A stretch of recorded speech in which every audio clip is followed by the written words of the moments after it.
Bienvenidos and welcome to another show from the ISB Crew. Sahil Rahi Roycito. We're going to start our dives into each of the national teams who have qualified for the World Cup.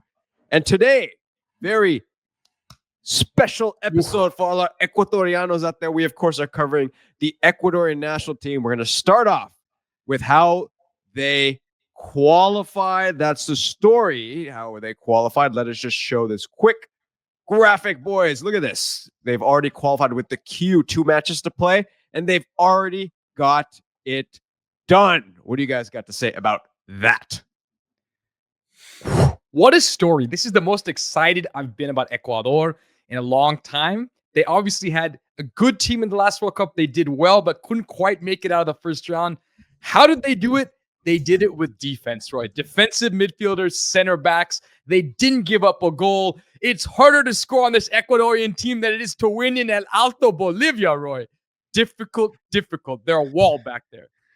They're incredible, man. This Ecuador team is probably my favorite that I've seen in my lifetime. There's some arguments, and Antonio Valencia, Ulises de la Cruz, Aguinaga. There's a lot of great players from Ecuador, but this level of tactical discipline, the absolute just barrier that they create defensively. They are so tactically aware. They know how to keep the line. They simply don't allow goals. It is extremely difficult to score on this Ecuadorian team.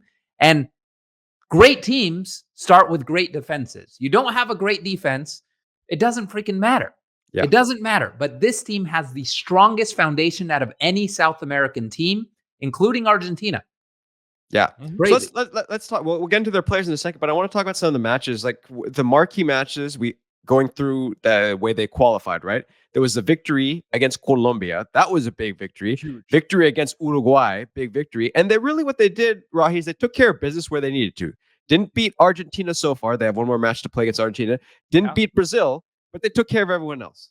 Exactly. And that's what you have to do. Those are the 2 biggest games when you think about it. Uruguay and Colombia, right? These are teams that are talented right in and around there. And Ecuador separated themselves from those 2 because they were so difficult to score against. They beat both those teams, and that's massive.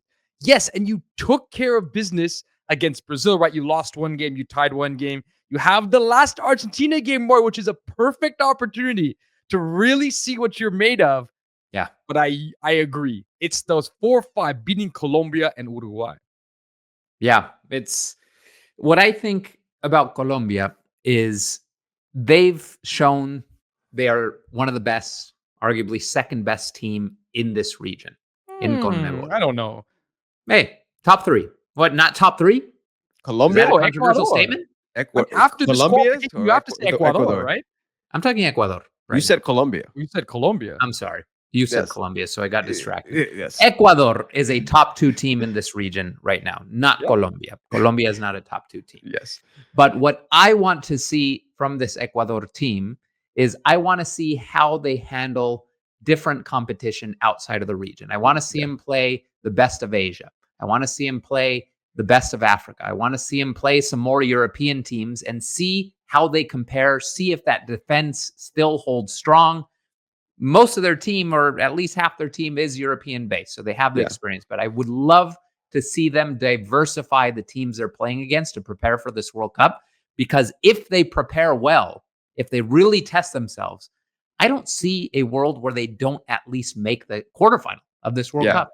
Yeah, let's get to that in a second. But I want to first start off with, who are the key players, guys? Who are the key players that stand out for this team based on what you've seen? I'll name one, which of course is William Pacho. It's a name we must say because PSG has been such a stalwart force. But that's one that everyone needs to look out for sure.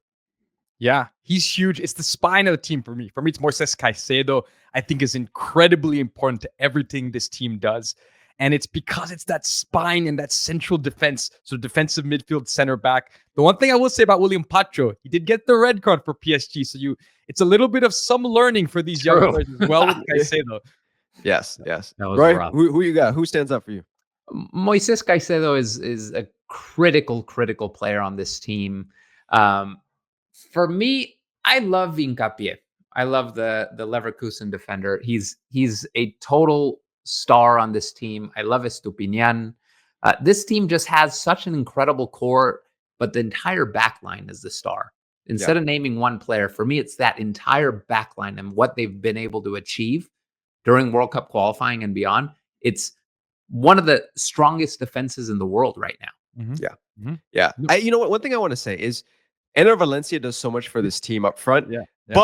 But the one thing I will say, it's time for these young strikers to step up, because that's the area I think where, if you look at a place of improvement, that's where I think it needs to be up front by the younger players, because Ener Valencia does so much for this team, but come World Cup time, you may not be able to rely on him as much. Well, you need depth in a tournament, right? You need depth and you need super subs, and I completely agree. I love your point, Roy, about how does this team play against outside Europe, Africa, right? Because the most disappointing thing for me in the last World Cup was that final group game, right? They looked like they were cruising. And that Senegal game really was the big disappointment. And it meant they didn't qualify, even though I really expected them to. Yeah, Roy, let's talk about that. So I want to get into that. What is next for this Ecuador team? What between now and the World Cup, what do they need to do to get prepared? It's exactly what I said. They got to be smart about the teams they choose for the international friendlies. They have to force their way into getting friendlies against African nations, Asian nations. For me, the ideal setup is pick the best African team. Ideally, Morocco. Pick an excellent team from Asia, ideally Japan and South Korea. And then pick a couple of European, maybe higher tier European competition. It's Switzerland.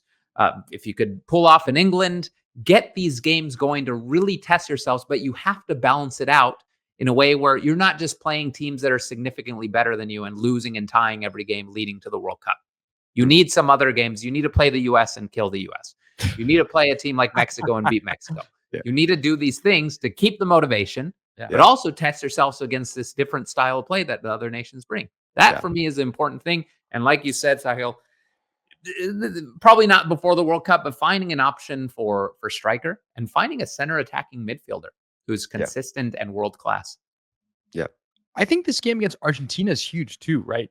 Both teams qualified. Let's see what you can do against the best of the region, right?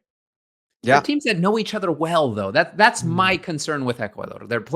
They've learned so much about these teams in their region. They've played them so many times, which is why they're, I think, able to adapt and compete against teams like Argentina and even beat teams like Argentina. I need to see it against other competition. Yeah. I would love to see them play the Netherlands again. That would be cool. That like you saw that in the last World Cup. You saw that was a great match. It was a great match. I think that's a friendly they should schedule. So all right. All you Ecuadorian fans, I'm sure you're ecstatic and you'll be celebrating for months and months and months before the World Cup.